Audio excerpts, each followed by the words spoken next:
Bom, o Lente Conto, ele é principalmente... Eu sempre fui relacionada com o realismo mágico, com o realismo fantástico. Então, nada mais natural para mim do que escrever sobre isso. Então, a minha obra é disso, é realismo mágico e principalmente na Amazônia. Então, eu trago muitos elementos locais, são histórias que se passam aqui no Pará, não só em Belém, mas também em outros lugares, Mosqueiro, no Rio Tapajós, que são lugares que eu já frequentei. Eu acredito muito no escrever sobre o que a gente conhece, então eu uso muito isso na minha obra.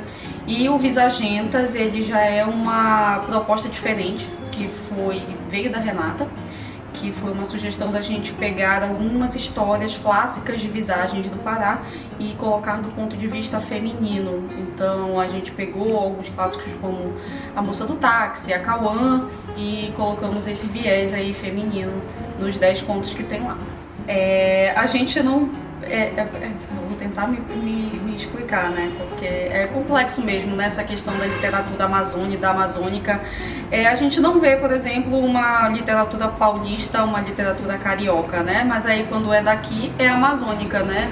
E pra mim isso não faz muito sentido. O que eu escrevo, embora seja sobre a Amazônia, né? Usando elementos daqui, eu considero literatura nacional. Eu sou uma escritora brasileira, né? Estou escrevendo para o público brasileiro. Qualquer pessoa pode pegar um Lente Conto e ler, qualquer pessoa pode pegar o Visagentas e ler. O Visagentas tem aquele contexto das lendas locais que são mais clássicas, mas são histórias que qualquer pessoa pode entender.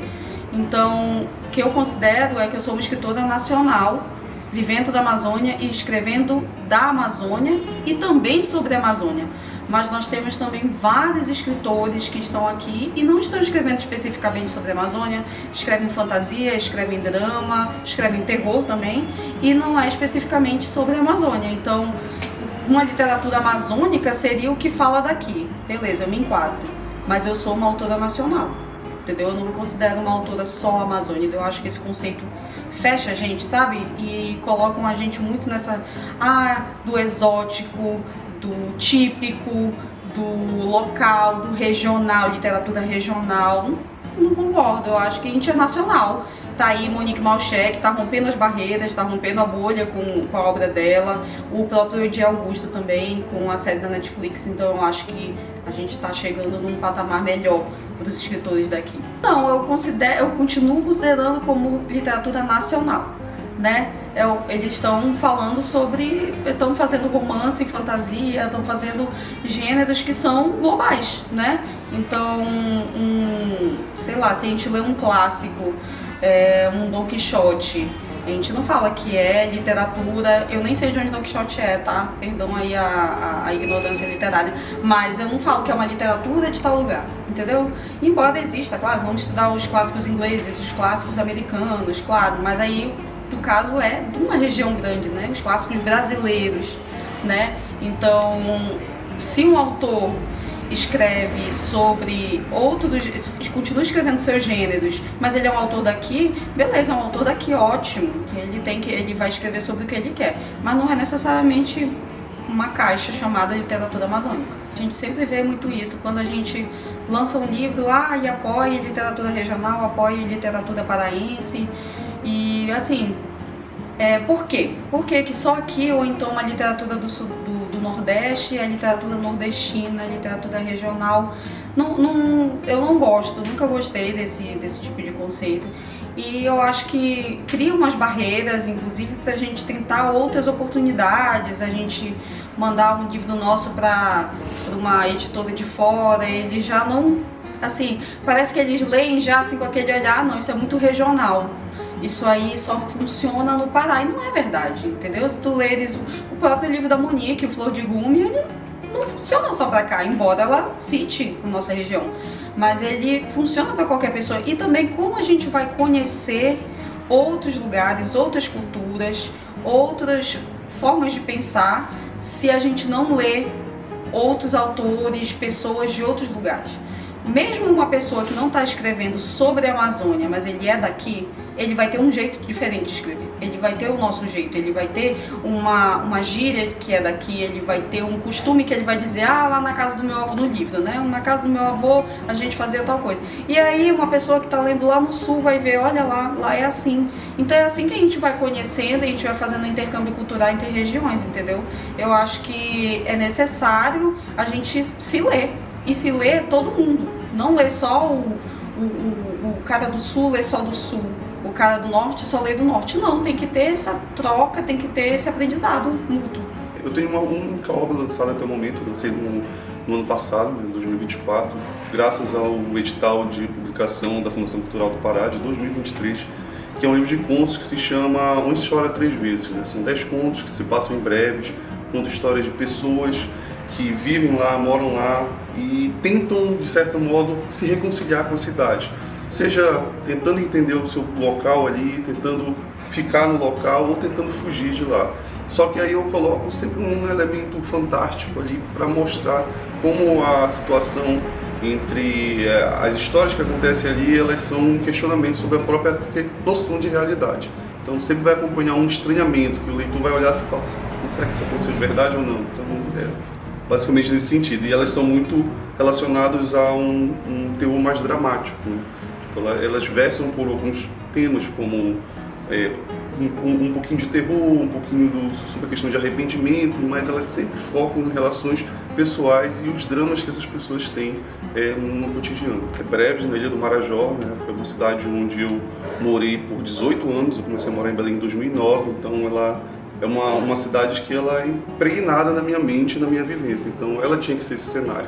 Sim. Essa é muito uma rotulação de mercado, né? Principalmente para se vender livros, né? Colocar que um autor é de um autor amazônica, traz todo aquele traço de regionalismo, coisa do tipo, isso parece que mostra para as pessoas que especificamente naquela região estão se fazendo esse tipo de literatura.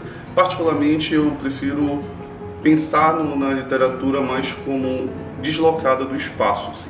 Apesar de que, enfim, a gente escreve sobre o espaço que a gente está, mas a gente não é preso às temáticas do espaço que a gente está. Então, nesse sentido, eu acredito que todo autor que está na Amazônia e escreve, escreve uma literatura na Amazônia, feita na Amazônia, principalmente. A literatura brasileira contemporânea, que é vinculada nas mídias, nos jornais, nas premiações, ela é a literatura engarrafada, né? A literatura que tem um estilo, que tem uma capa, que tem um vestido pronto para festa, a gente diz assim.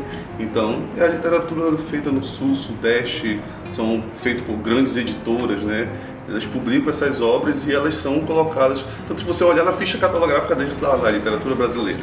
Agora, se você pegar uma obra de um autor paraense, um autor do Amapá, do Amazonas, vai estar lá.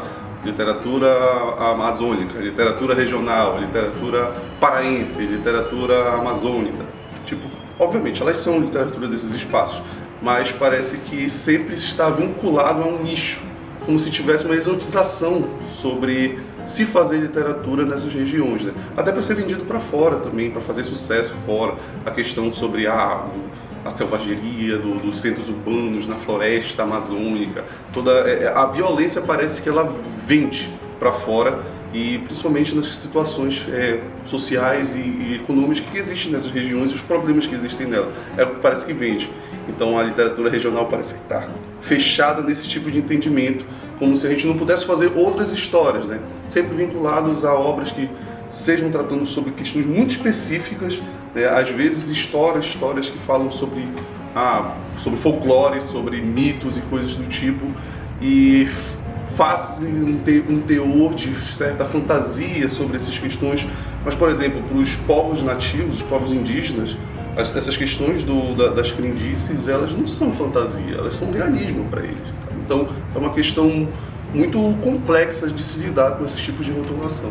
A Livraria Editora Banhuna foi um projeto que a gente acabou pensando já há bastante tempo, uma forma que a gente queria trabalhar diferente da literatura, fazer com a editora, ter o trabalho de publicação tradicional, cooptar os autores, cooptar originais e fazer o trabalho de ponta a ponta da publicação.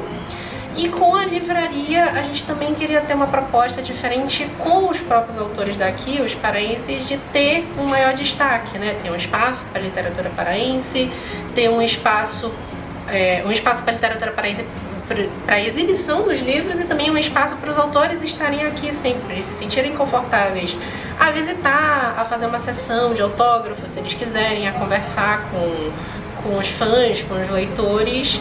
E a gente também queria ter um espaço para ter essa comunidade literária, né? Eventos, ter exibição dos livros, fazer todo tipo de comunidade literária mesmo, que a gente sentia falta aqui em Belém.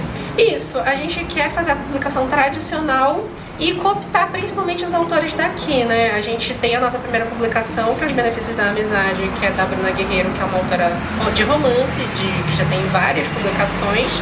A gente tá na pré-venda do segundo livro, do nosso segundo livro da editora, que é o da Iaci, que é Na Desconto, que já é de terror.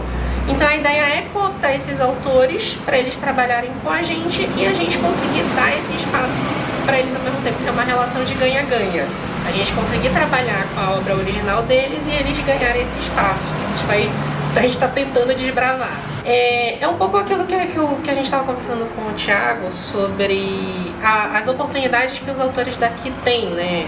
A gente vê um momento meio retraído do mercado editorial, principalmente pós-pandemia, né? Que as grandes editoras não estão querendo correr muito risco, está tendo pouca oportunidade para autores novos, o nacional está um pouco escondido.